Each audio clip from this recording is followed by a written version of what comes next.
Hello student, कैसे हैं आप। एक बार फिर से आप सबका स्वागत है गैलेक्सी क्लासेस के यूट्यूब चैनल पर। मैं राहुल कुमार एक बार फिर से आप सबका स्वागत करता हूं इकोनॉमिक्स के प्रीवियस ईयर क्वेश्चंस के सेशन में। और आज हम इस प्रैक्टिस सेशन में जो डिस्कस करेंगे उनके नंबर ऑफ क्वेश्चंस होंगे 25। जैसे कि हम प्रीवियस ईयर सेशंस डिस्कस करते आ रहे हैं उसी तरीके से हम इस सेशन को भी कंटिन्यू करेंगे। यानी आज के सेशन में भी हम जो नंबर ऑफ क्वेश्चंस डिस्कस करने वाले हैं वो है 25। जिस प्रकार से मैंने पहले टॉपिक वाइज आपको इकोनॉमिक्स का सिलेबस कंप्लीट करवाया, उसी तरीके से अब मैं टॉपिक वाइज यहाँ पे एमसीक्यू सेशंस लेकर आया हूँ। और ये वो सारे क्वेश्चंस हैं जो आपके एग्जाम्स में इकोनॉमिक्स में पूछे गए थे। यदि आप एसएससी के किसी भी एग्ज़ाम को आगे देखना चाह रहे हैं तो बेसिकली उसके लिए ये सेशन बहुत इंपॉर्टेंट है। ये जो बैच है हमारा आगाज़ 2024, ये एसएससी सीजीएल के लिए स्पेशल डिज़ाइन किया गया है और सभी स्टूडेंट के लिए यह है बिल्कुल निःशुल्क। तो मैं राहुल कुमार एक बार फिर से इस सेशन में स्टार्ट कर रहा हूं और देख रहा हूं सबसे पहले क्वेश्चंस का क्या है आंसर। आप फटाफट से कमेंट करें इस पहले क्वेश्चन का आंसर। तो यहाँ ये क्वेश्चंस जो है ना, ये बेसिकली ध्यान रखना किससे क्वेश्चंस पूछे गए हैं। ये महारत्ना, नवरत्ना और मिनी रत्ना से पूछे गए हैं। जितनी भी सरकार की पब्लिक अंडरटेकिंग कंपनियां होती हैं, सरकार की कंपनियां होती हैं, उन्हें ये तीन कैटेगरी में डिफाइन करता है, तीन वर्गों में विभाजित करता है, तीन भागों में बांटता है। और यदि हम उन तीन भागों की बात करें तो मैंने आपको बताया उसे हम किस प्रकार से डिफाइन करते हैं, एक बार दोबारा समझिएगा। सबसे पहली जो होती है उसे बोला जाता है महारत्ना कंपनी, महारत्ना कंपनी। दूसरी जिस कैटेगरी को हम नाम दे देते हैं नवरत्न कंपनी, नवरत्ना कंपनी। और तीसरी जिसे नाम दिया जाता है mini Ratna company, mini Ratna company. तो इस मिनी रत्ना कंपनी को दो कैटेगरी में डिवाइड किया जाता है, कैटेगरी वन और कैटेगरी 2। इस तरीके से हम इसे डिफाइन करते हैं। तो मौजूदा समय में हमारे पास कितनी ऐसी कंपनियां हैं जो बेसिकली महारत्ना का टैग लिए हैं या फिर महारत्ना कंपनी के कैटेगरीज में आती हैं। तो यहाँ पे 13 ऐसी कंपनियां हैं, यानी कि 13 कंपनियां जिसे हम महारत्ना कंपनियों के नाम से जानते हैं, कंपनीज के नाम से जानते हैं। जबकि नवरत्न कंपनी की बात करें तो ऐसी कितनी 16 कंपनियां उपलब्ध हैं, 16 कंपनीज उपलब्ध हैं। यदि हम मिनी रत्न कंपनी की बात करें तो मिनी रत्न कंपनी में कैटेगरी 1 में 57 कंपनियां, तो वहीं कैटेगरी 2 में 11 कंपनियां आती हैं। तो इस प्रकार से मौजूदा समय में भारत में जो पब्लिक अंडरटेकिंग कंपनीज हैं वो बेसिकली तीन कैटेगरी में डिफाइन की गई हैं और उन तीन कैटेगरी को मैंने आपके सामने यहाँ लिखा हुआ है। फिलहाल अब हम देखते हैं इस क्वेश्चन में आपसे क्या पूछा गया। निम्नलिखित में से कौन सी नवरत्न कंपनी नहीं है, which of the following is not a part of Navratna company. तो यदि हम बात करें इसे, अगर हम सही से पढ़ें तो सबसे पहले क्या लिखा हुआ उसने, भारत इलेक्ट्रॉनिक लिमिटेड, दूसरा राष्ट्रीय इस्पात निगम लिमिटेड, तीसरा हिंदुस्तान पेट्रोलियम कॉरपोरेशन लिमिटेड और चौथा लिखा है स्टील अथॉरिटी ऑफ इंडिया। तो स्टील अथॉरिटी ऑफ इंडिया की बात करें, ये नवरत्न कंपनी का पार्ट इसमें पूछा गया है, नहीं है। तो ध्यान रखना ये नवरत्न कंपनी नहीं है। यदि हम स्टील अथॉरिटी ऑफ इंडिया की बात करें, यदि हम स्टील अथॉरिटी ऑफ इंडिया की बात करें तो ध्यान रखना ये एक बेसिकली महारत्ना कंपनी है, यानी कि इन 13 महारत्ना कंपनियों में ये भी शामिल है, इन 13 महारत्ना कंपनियों में ये भी शामिल है। तो basically steel authority of company ये एक क्या है, महारत्ना कंपनी। ठीक है भाई। तो इस तरीके से इसे हमने ये टैग दिया। ये था पहला क्वेश्चन और अब देखते हैं दूसरे क्वेश्चंस को। तो भाई अब आप दूसरे क्वेश्चंस को रीड करें और इसके आंसर्स को कमेंट करें भाई। दूसरा क्वेश्चन, सेकंड क्वेश्चन देखेंगे और इस सेकंड क्वेश्चन में आपसे पूछा गया है निम्न में से कौन सा एक भारतीय बहुराष्ट्रीय कंपनी है, which of the following is not a Indian multinational company. कौन सी इंडियन मल्टीनेशनल कंपनी नहीं है। महिंद्रा इंडियन है, इन्फोसिस इंडियन, और ये जो यूनिलीवर, हिंदुस्तान यूनिलीवर का नाम सुना होगा आपने नाम सुना होगा हिंदुस्तान यूनिलीवर का। तो बेसिकली ये जो हिंदुस्तान यूनिलीवर है ना, हिंदुस्तान यूनिलीवर एक बार फटाफट से जुड़ जाए भाई, ध्यान रखना। तो बेसिकली अगर हम बात करें हिंदुस्तान यूनिलीवर कंपनी की, तो हिंदुस्तान यूनिलीवर इसका पार्ट होगी और इस हिंदुस्तान यूनिलीवर कंपनी को हम देखने वाले हैं, ध्यान रखना, ठीक है। देखें भाई इस क्वेश्चन का आंसर क्या है, हिंदुस्तान यूनिलीवर कंपनी, ठीक है। तो ये जो हिंदुस्तान यूनिलीवर कंपनी है, यदि हम इसमें देखें तो बेसिकली ये एक ब्रिटिश डच मैन्युफैक्चरिंग कंपनी है, ब्रिटिश डच मैन्युफैक्चरिंग कंपनी है, ब्रिटिश डच मैन्युफैक्चरिंग कंपनी है।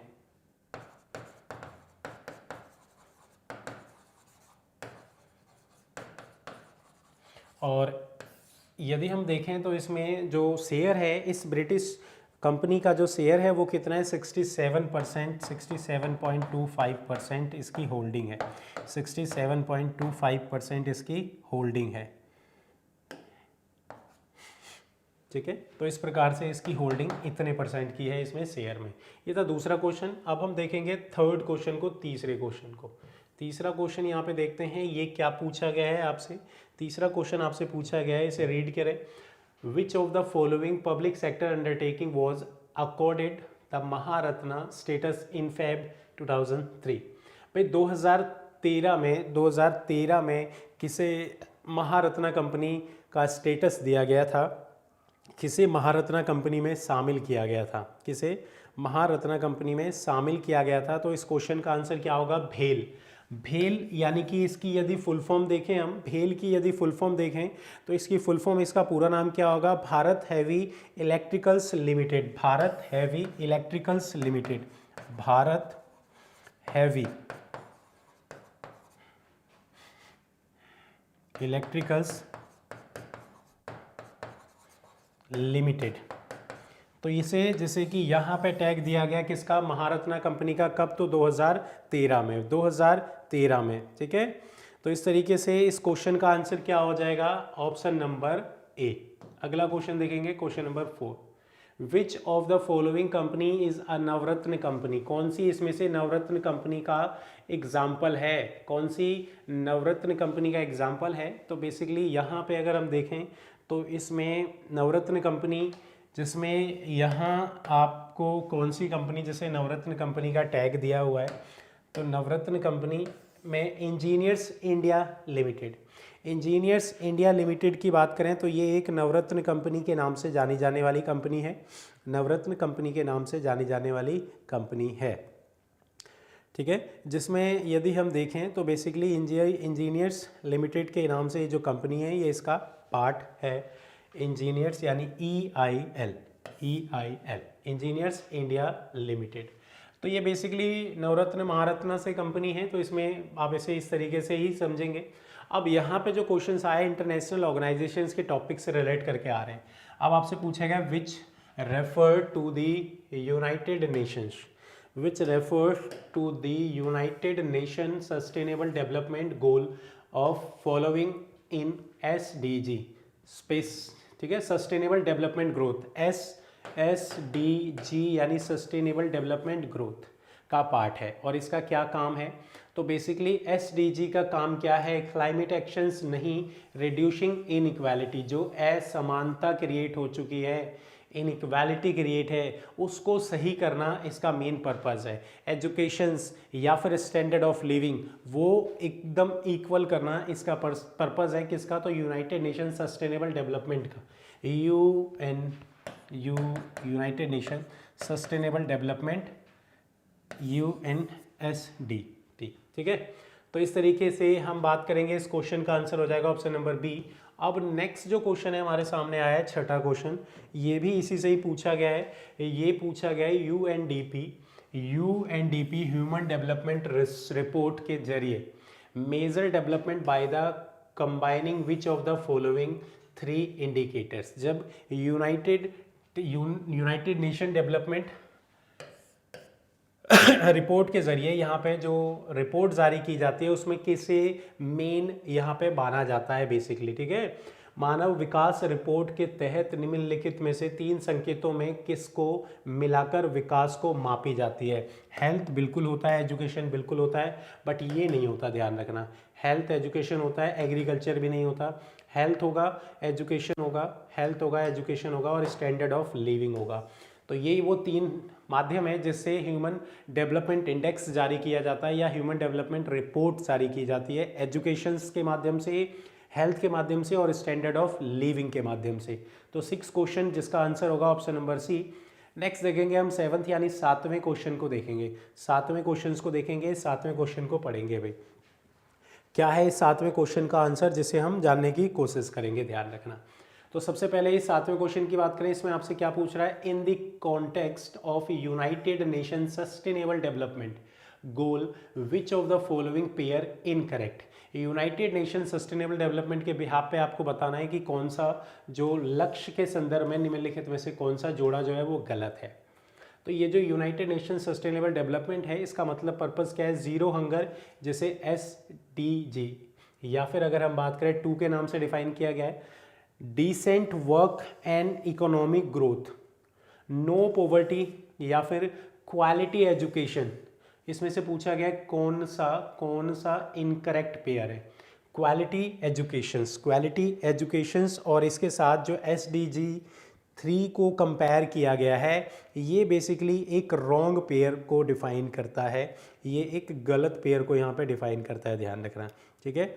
ये एक गलत पेयर को डिफाइन करता है क्योंकि यदि हम देखें तो इसमें जो क्वालिटी एजुकेशन है ना, ये जो क्वालिटी एजुकेशन है ये सस्टेनेबल डेवलपमेंट ग्रोथ 4 के नाम से जाना जाता है, ना कि 3 के नाम से जाना जाता है, ध्यान रखना। सस्टेनेबल ग्रोथ डेवलपमेंट 4 के नाम से जाना जाता है, ना कि 3 के नाम से जाना जाता है। ये एजुकेशंस गोल है, ध्यान रखना, इसे बोलते हैं एजुकेशन गोल, एजुकेशन गोल, ठीक है। तो इस एजुकेशन गोल की बात करें अगर हम, तो यहाँ इसे नोट डाउन कर लें। 7वें के बाद अब हम देखेंगे अगला क्वेश्चन, और वो है 8th यानी 8वां क्वेश्चन। 8th यानी 8वां क्वेश्चन, ये क्या पूछता है आपसे, निम्नलिखित में से कौन सा देश विश्व व्यापार संगठन का सदस्य नहीं है। निम्नलिखित में से कौन सा देश विश्व व्यापार संगठन का सदस्य नहीं है। Which of the following country is not a member of the World Trade Organization. World Trade Organization जो पहले ध्यान रखना GATT,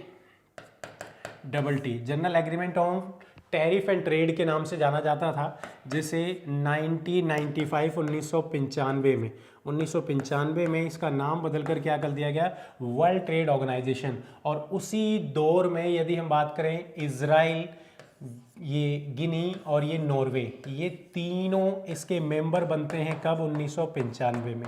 इंडिया भी इसका मेंबर 1995 में बनता है, इंडिया भी इसका मेंबर 1995 में बनता है, बट ईरान इसका पार्ट नहीं है। Iran is not a part of World Trade Organization, विश्व व्यापार संगठन का भाग नहीं है, विश्व व्यापार संगठन का भाग नहीं है, ध्यान रखिएगा, ठीक है। तो वर्ल्ड ट्रेड ऑर्गेनाइजेशन का पार्ट नहीं है।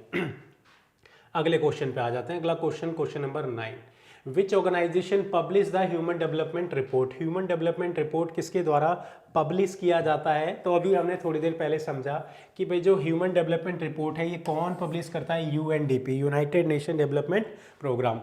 तो ये UNDP जिसके द्वारा क्या पब्लिश किया जाता है, human development index, human development index या फिर रिपोर्ट जारी की जाती है, ध्यान रखना, जिसके तहत ये हर कंट्री को पॉइंट देता है और जिसके तहत उसे रैंकिंग या इंडेक्स में जगह दी जाती है, ठीक है। तो इस क्वेश्चन का आंसर होगा भाई ऑप्शन नंबर डी। अगला क्वेश्चन नंबर 10 है। अब क्वेश्चन नंबर 10 इसे देखते हैं ना। अब जो क्वेश्चंस आए हैं ना, ये किस टॉपिक से आए हैं, तो ये टॉपिक नहीं बल्कि ये किससे हैं, गवर्नमेंट स्कीम से, गवर्नमेंट स्कीम्स, सरकारी योजना से जो क्वेश्चंस आपके एग्जाम में पूछे गए हैं उन्हें हम डिस्कस कर रहे हैं, ध्यान रखना। अब क्वेश्चन पूछा गया Mahatma Gandhi National Rural Employment Guarantee Act, या जिसे हम मनरेगा के नाम से जानते हैं। मनरेगा जो पहले नरेगा था और ये 2008 में मनरेगा बना था, ध्यान रखना। Days assured employment every year every rural household, हर रूरल एरिया में बेसिकली वो कितने दिन के रोजगार की गारंटी देता है, तो 100 दिन के रोजगार की गारंटी देता है। और ये चीज़ तो सबको पता होगी कितने दिन की, तो 100 डेज की गारंटी देता है। मे बी अगर वो आपको रोजगार देने में सक्षम नहीं हो पाता है यानी कि महात्मा गांधी राष्ट्रीय ग्रामीण रोजगार गारंटी अधिनियम 2005 प्रत्येक ग्रामीण परिवार को हर साल 100 दिनों का सुनिश्चित रोजगार प्रदान करता है। और ठीक है, चलें भाई अगले क्वेश्चन पे बढ़ते हैं। अगला क्वेश्चन है और वो क्या है आपका 11वां क्वेश्चन। वो क्या है आपका 11वां क्वेश्चन। अब इस 11वें क्वेश्चन को देखेंगे भाई, इस 11वें क्वेश्चन को देखते हैं और समझते हैं इसे, है ना। चलो भाई 11वां क्वेश्चन क्या है, स्वर्ण जयंती ग्रामीण स्वरोजगार योजना। स्वर्ण जयंती ग्रामीण स्वरोजगार योजना स्वर्ण जयंती ग्रामीण स्वरोजगार योजना, ये कब अनाउंस किया गया था, ये कब अनाउंस किया गया था, ध्यान रखना। तो स्वर्ण जयंती ग्रामीण स्वरोजगार योजना ये बेसिकली कब आया था, तो 1999 में 1999 में स्वर्ण जयंती ग्रामीण स्वरोजगार योजना आया था। जिस तरीके से हमारे इंडिया में रोजगार के प्रति जो पहली योजना आई थी जिसे नाम दिया गया था जवाहर रोजगार योजना, ठीक है भाई। इसके बाद जो योजना आई वो थी पीएम रोजगार योजना।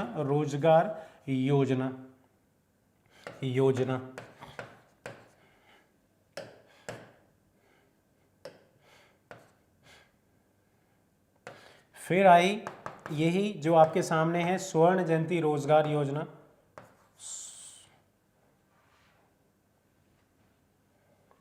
ठीक है, स्वर्ण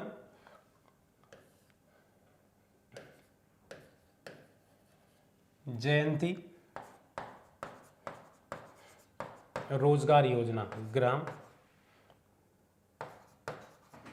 स्वरोजगार योजना। ठीक है भाई, तो स्वर्ण जयंती स्वरोजगार योजना ये जो प्रोवाइड की गई या इसको शुरू किया गया वो कब, तो 1999 में स्टार्ट किया गया, ध्यान रखना। ठीक है, जबकि ये जो जवाहर रोजगार योजना है ये 1989 में आया और यहाँ पे ये फिर इसके बाद 1994 के आसपास इसका नाम रीनेम किया गया, चेंज किया गया, ध्यान रखना। ठीक है भाई, फिर इसके बाद क्या आता है, नरेगा और मनरेगा। नेक्स्ट क्वेश्चन देखेंगे 12वां क्वेश्चन, और इस 12वें क्वेश्चन को रीड करते हैं, समझते हैं क्या है ये question. Which of the following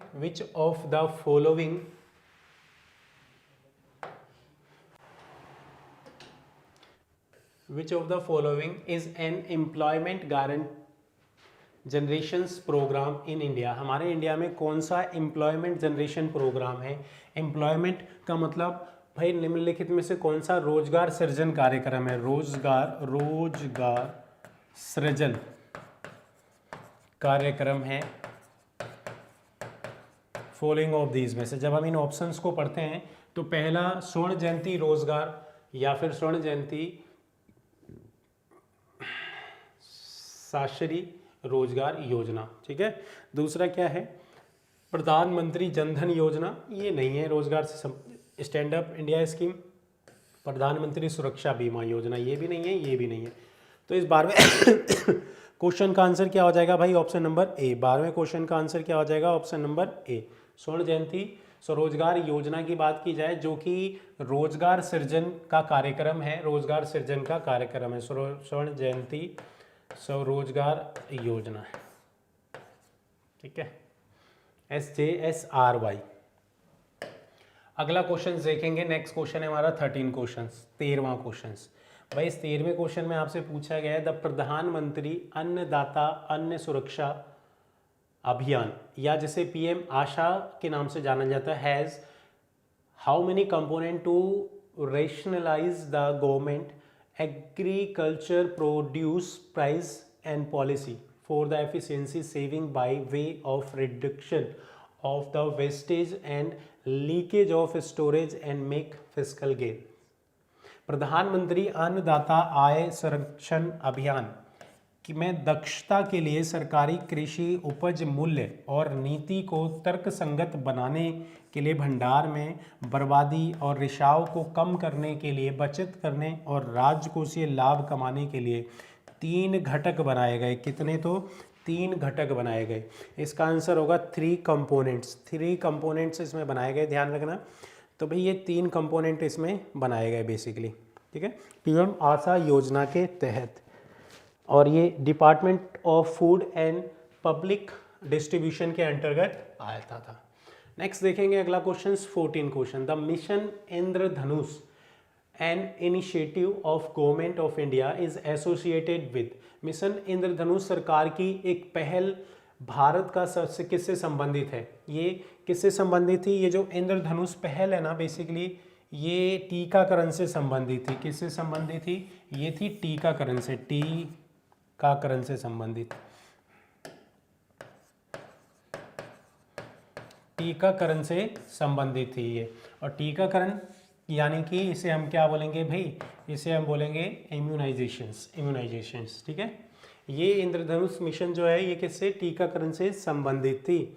अगला क्वेश्चन हम जो देख रहे हैं, Pradhan Mantri Awas Yojana aim to providing shelters to everyone, हर किसी को घर प्रोवाइड करना प्रधानमंत्री आवास योजना का लक्ष्य था। और ये क्वेश्चंस ध्यान रखना 2019 में पूछा गया था, जिस वक्त यहाँ पे इस 2019 के बजट में इसे 20 के बजट में इसे रिप्रेजेंट किया गया था, जहाँ बताया गया था 2022 तक सभी को आश्रय दिया जाएगा या फिर घर प्रदान किया जाएगा पीएम मंत्री आवास योजना के तहत, पीएम आवास योजना के तहत।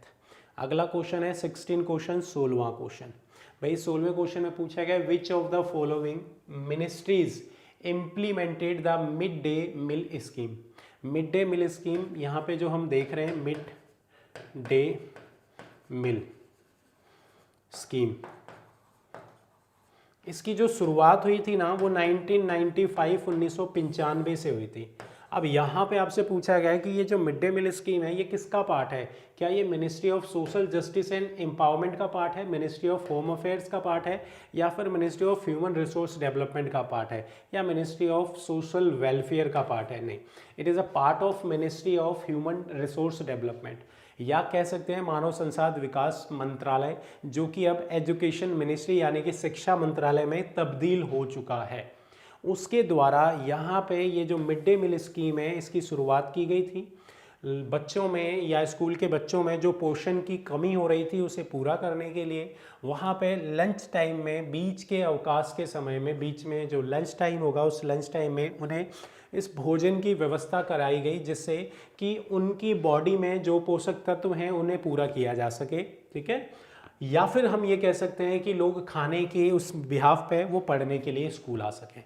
तो ये mid day meal scheme ministry of human resource and development education से संबंधित थी। अगला क्वेश्चन जो है वो क्या पूछा गया? प्रधानमंत्री श्रम योगी मानधन योजना was launched by Narendra Modi. Sir ये जो मानधन योजना है ये किसके द्वारा लॉन्च की गई थी? तो बेसिकली ये लॉन्च की गई थी नरेंद्र मोदी जी के द्वारा, पीएम नरेंद्र मोदी जी के द्वारा, ठीक है भाई।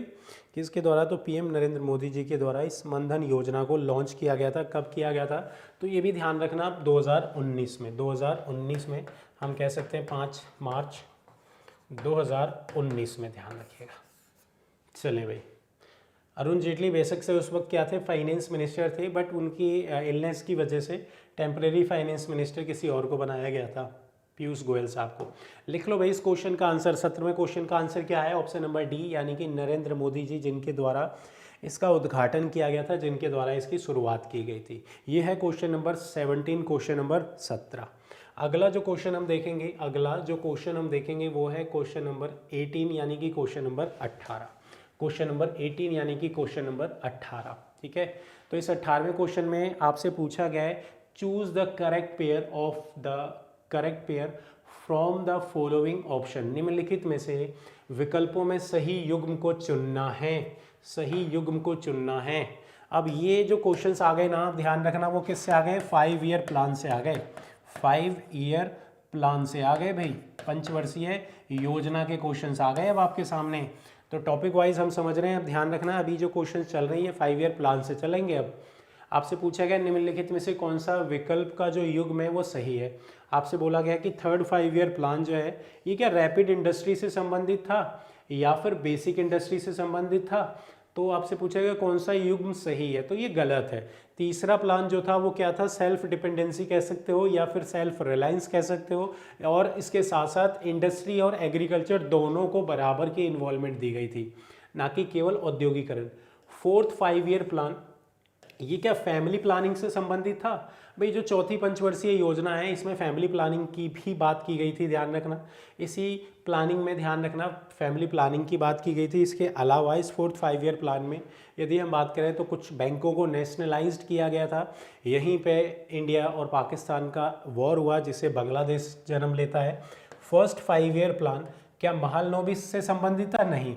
पहली पंचवर्षीय योजना जो है वो हेरोड डोमर मॉडल से संबंधित थी। कौन सा युग्म सही है ये चुनना है ना। तो भैया अभी तक तो ये भी गलत मिला हमें, ये भी गलत मिला, ये सही लग रहा है, ये सही है। Second 5 year plan was focus to agriculture, नहीं। सेकेंड 5 ईयर प्लान जो है वो एग्रीकल्चर से संबंधित नहीं था, वो इंडस्ट्री से संबंधित था। इसका आंसर क्या होगा भाई? Option number B, option number B.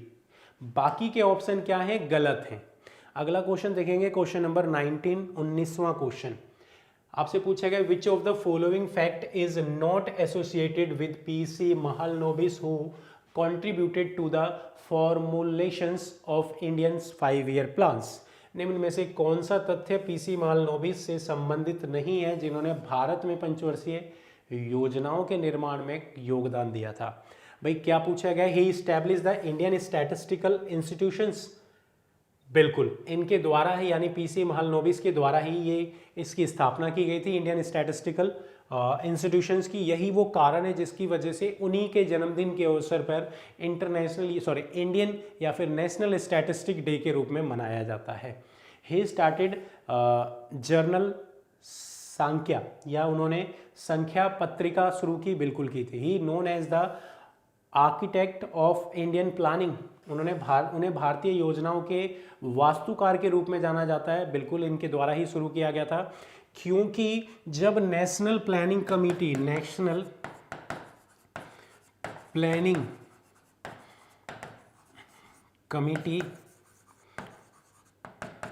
Setup की गई थी, ध्यान रखना कब? तो 1949 में। तो इसका चेयरमैन ये पीसी महालनोबिस को ही बनाया गया था, पीसी महालनोबिस को ही बनाया गया था, ये चीज़ ध्यान रखना, ठीक है। अब पूछा गया क्या महालनोबिस 1983 में इनका जन्म हुआ था? बिल्कुल भी नहीं, 1983 में इनका जन्म नहीं हुआ था, ये गलत यहाँ पे दिया गया है, ध्यान रखना, ठीक है। तो बेसिकली अब यहाँ पे इस क्वेश्चंस को समझते हैं हम, और समझते हैं कि भाई इनका जन्म हुआ कब था।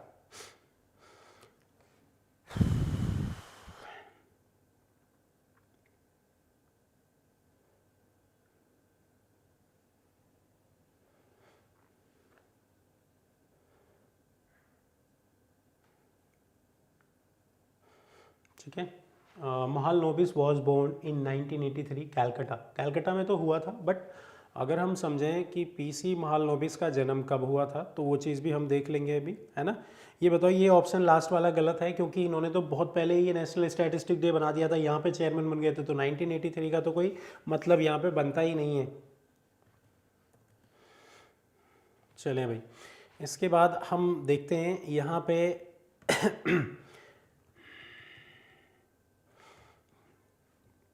भाई पीसी महालनोबिस जो कि एक महान, यदि हम बात करें संख्यावादी, या इनके द्वारा ही इंटरनेशनल या इंडियन स्टैटिस्टिकल्स ऑर्गेनाइजेशन सेटअप किया गया था। यदि हम इनकी बात करें ना तो 1972 में वॉज बोर्न इन कैलकाटा, जबकि बेसिकली इनका जो जन्म हुआ था वो कब हुआ था? 1893, 29 जून 1893, 29 जून 1893, जबकि 1972 में इनकी डेथ हो जाती है, 1972 में इनकी डेथ हो जाती है। एग्जैक्ट अगर हम डेट की बात करें तो ध्यान रखना 28 जून को इनकी डेथ होती है, 28 जून को इनकी डेथ होती है, 28 जून को इनकी डेथ होती है, अपने जन्मदिन से एक दिन पहले, है ना। तो ये वो फैक्ट हैं जो आपको पता होने चाहिए, पीसी महालनोबिस से जुड़े हुए फैक्ट। इसमें ये वाला फैक्ट बेकार है भाई। सिंपल सी बात है, 1983 का तो कोई मतलब ही नहीं हो सकता, क्योंकि ये तो नेशनल, मैंने अभी बताया ना, नेशनल इनकम कमेटी 1949 में सेटअप की गई थी, और ये नेशनल इनकम कमेटी के क्या थे भाई, हेड थे। ठीक है, चलो इसका आंसर हो जाएगा ऑप्शन नंबर डी। नेक्स्ट देखेंगे हम 20 यानी 20वां क्वेश्चन। अच्छा, इस 20वें क्वेश्चन का आंसर पूछा गया है आपसे, पहली बार आत्मनिर्भरता का उद्देश्य किस पंचवर्षीय योजना में बनाया गया था या शामिल किया गया था। ये जो थर्ड 5 ईयर प्लान है ना, इसमें पहली बार सेल्फ रिलायंस, या हम कहें सेल्फ डिपेंडेंसी, या फिर हम कहें आत्मनिर्भरता, इसमें शामिल किया गया था।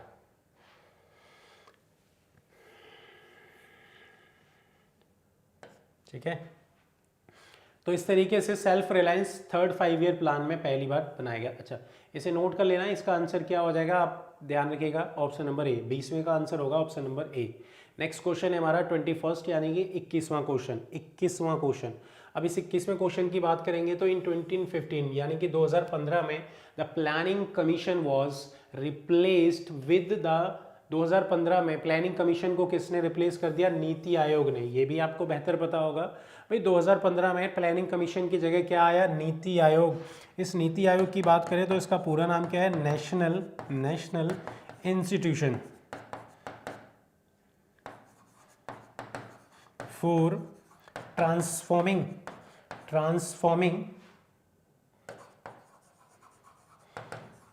India Aayog. National Institution for Transforming India Aayog, NITI आयोग, जिसका एस्टैब्लिशमेंट 1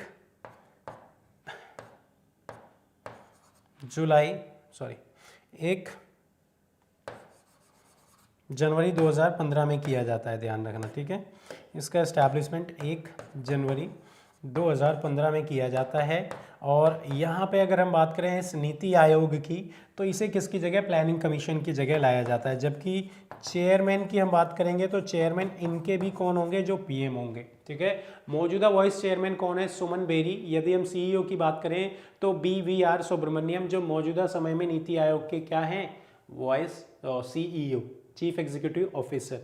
अगला क्वेश्चन आया है आपके सामने, विच 5 year plan in India was mainly focused गरीबी हटाओ। गरीबी हटाओ का जो फोकस था वो किस पे था, 5th 5 ईयर प्लान पे, 5वीं पंचवर्षीय योजना, जिसका मतलब क्या था, रिमूवल ऑफ पॉवर्टी, गरीबी हटाओ। ठीक है, तो बेसिकली इसका पर्पस था गरीबी हटाओ, removal of poverty. 6th 5 year plan, एक मिनट।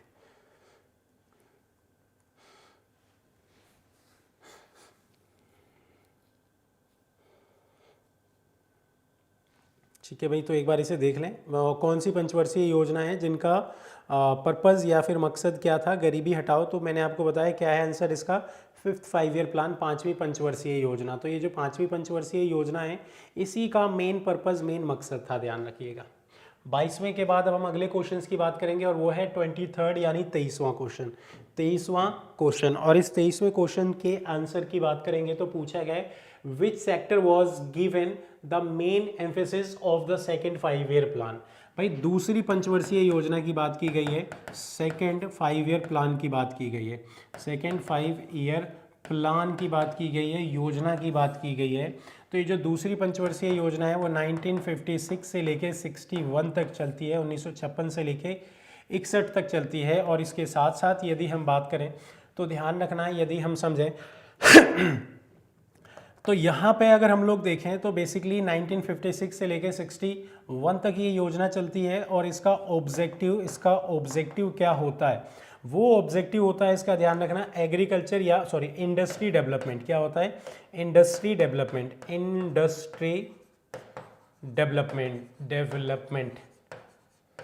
जबकि इसके मॉडल को नाम दिया जाता है, इस पंचवर्षीय योजना का जो मॉडल है उसको नाम दिया जाता है महलनोबिस मॉडल।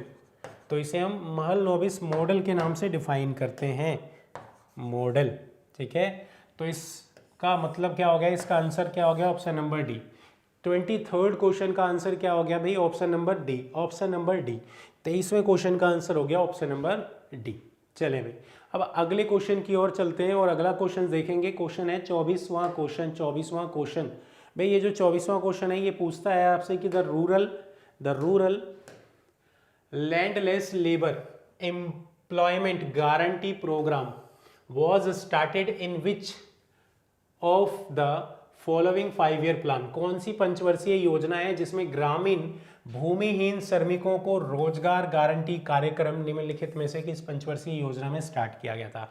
ये जो स्टार्ट किया गया था ये 6th 5 ईयर प्लान में यानी 6ठी पंचवर्षीय योजना में इन्वॉल्व किया गया था। इसे कब किया गया था? तो 6th 5 ईयर प्लान में इसे इन्वॉल्व किया गया था। 15 अगस्त 1983 में प्राइम मिनिस्टर इंदिरा गांधी के द्वारा इसे स्टार्ट किया गया था, ध्यान रखना, ठीक है। तो सबसे पहले 6th 5 ईयर प्लान की बात करेंगे। 6th 5 ईयर प्लान और ये जो 6ठी पंचवर्षीय योजना है ये 1980 से लेके 85 तक चलती है, 80 से लेके 85 तक चलती है, ध्यान रखिएगा, 80 से लेके 85 तक चलती है। और यहाँ पे अगर हम लोग समझें तो बेसिकली ध्यान रखना, यहाँ पे अगर हम समझें तो इसका ऑब्जेक्टिव क्या होता है कि किस तरीके से गरीबी को कम किया जाए और इसके ऊपर जोर दिया जाए। यहीं पर ये 1983 में 1983 में प्राइम मिनिस्टर के द्वारा 15 अगस्त को इस चीज़ की शुरुआत की जाती है। 15 अगस्त 1983 में इस चीज़ की शुरुआत की जाती है, ध्यान रखिएगा, ठीक है। तो इस 24th का आंसर हो जाएगा ऑप्शन नंबर ए। अगला क्वेश्चन देखेंगे और वो है हमारा 25th यानी 25वां क्वेश्चन, आज के सेशन का लास्ट क्वेश्चन, ठीक है। तो इस 25वें क्वेश्चन की बात करेंगे। ये है आज के सेशन का लास्ट क्वेश्चन। आपसे पूछा गया है what was the duration of rolling plan. Bharat में ये जो रोलिंग प्लान है ना, इसका ड्यूरेशन क्या था? रोलिंग प्लान का ड्यूरेशन क्या था? भाई ये दूसरी बार ऐसा हुआ जबकि 5 ईयर प्लान में गैप आया। पहली बार गैप आया जिसे हमने प्लान हॉलीडे का नाम दिया, हॉलीडे। और ये जो गैप था ये 1966 से लेके 69 तक था, यानी कि 3 वर्ष के लिए था। जबकि ये जो रोलिंग प्लान है ना, रोलिंग प्लान ये गैप कितने सालों का था? 2 सालों का गैप था, 1978 से लेके 80। ये 2 वर्षों तक क्या चलता है जिसे बोला जाता है रोलिंग प्लान। और इस रोलिंग प्लान को बनाने वाले कौन होते हैं? तो मोरारजी देसाई, जनता पार्टी की सरकार के जो पीएम थे, यानी वो कौन थे? तो वो थे मोरारजी देसाई। तो ये जो मोरारजी देसाई हैं जो उस वक्त के पीएम थे, प्राइम मिनिस्टर थे, उनके द्वारा इस प्लानिंग कमीशन को किया जाता है बंद और प्लानिंग कमीशन की जगह पे ये क्या लेकर आते हैं? Rolling plan. और रोलिंग प्लान बेसिकली 6 वर्षों के लिए बनाया जाता है, पर क्या है, इनकी सरकार गिर जाती है जिसकी वजह से ये प्लान केवल और केवल 2 सालों तक चलता है। यानी 25वें क्वेश्चन का आंसर होगा option number D. 25th question का आंसर होगा ऑप्शन नंबर डी, ठीक है भाई। तो यदि हम बात करें 25th क्वेश्चन की, तो इस 25th क्वेश्चन का आंसर क्या होगा भाई? Option number D. Rolling plan की बात की जाए तो रोलिंग प्लान जो है ये क्यों लाया गया था? ये इसलिए लाया गया था क्योंकि जो हमारा प्लान चल रहा था इससे पहला जो प्लान चल रहा था वो क्या था भाई? 5th 5 ईयर प्लान, 74 से 79 वाला, 1974 से लेके 79 वाला। लेकिन इस दौरान भारत में इमरजेंसी लागू कर दी जाती है और इसी इमरजेंसी के कारण यदि हम बात करें तो ध्यान रखना, इसी इमरजेंसी के कारण यहाँ पे इनकी सरकार भी गिरती है। इसी इमरजेंसी के कारण इनकी गवर्नमेंट गिर जाती है और जिसके पश्चात दोबारा से चुनाव कराए जाते हैं। और जब दोबारा से चुनाव होते हैं 1977 में, तो मोरारजी देसाई की अध्यक्षता में जो एक गठबंधन सरकार थी वो इंदिरा गांधी को हराने में कामयाब हो जाती है और नई सरकार के नए जो चेहरे या फिर नए अध्यक्ष के रूप में आते हैं मोरारजी देसाई, जिन्हें बनाया जाता है पीएम। और पीएम बनने के बाद ही ये भारत में जो हमारा प्लानिंग कमीशन है, ये जो पंचवर्षीय योजनाएं बनाए करते थे, उसे कर देते हैं रिप्लेस। और उसकी जगह ये लेकर आते हैं रोलिंग प्लान। रोलिंग प्लान जिसे ये बताया जाता है कि ये कितने वर्षों के लिए होगा, 6 साल के लिए होगा, जैसे कि हमारा 5 ईयर प्लान 5 साल के लिए था, ठीक है, और 6 सालों के लिए ये प्लान बनाते हैं जिसे रोलिंग प्लान नाम देते हैं। पर क्योंकि इनकी सरकार जो है वो ज़्यादा दिन नहीं चल पाती है, केवल 2 सालों तक चलती है, जिसकी वजह से ये रोलिंग प्लान भी कितने, तो 2 सालों तक ही चल पाता है। रोलिंग प्लान भी 2 सालों तक ही चल पाता है। तो बेसिकली ये वो कारण है जिसकी वजह से अगर हम समझें तो ये रोलिंग प्लान आता है, ठीक है। आई थिंक आपको समझ में आ गया होगा। आज के सेशन के ये 25 क्वेश्चंस थे, 25 क्वेश्चंस जो हमने आज के सेशन में आपके साथ डिस्कस किए हैं। तो नेक्स्ट सेशन में हम फिर से एक नए प्रैक्टिस सेट के साथ आपके साथ जुड़ने वाले हैं। तो फटाफट से इस सेशन को शेयर कीजिएगा अपने उन दोस्तों के साथ। अगर आपको सेशन अच्छा लगता है तो सेशन को लाइक करके जाइएगा, और पहली बार अगर आप हमारे चैनल से जुड़े हैं तो चैनल सब्सक्राइब ज़रूर कर लीजिएगा। मॉर्निंग में डेली 9 AM ये सेशन स्टार्ट होता है। आज के लिए बस इतना ही था। कल फिर मिलेंगे हम आपके साथ एक नए सेशन या फिर नए प्रैक्टिस सेट के साथ, ठीक है। आज के लिए इतना ही। आप सभी का जुड़े रहने के लिए धन्यवाद।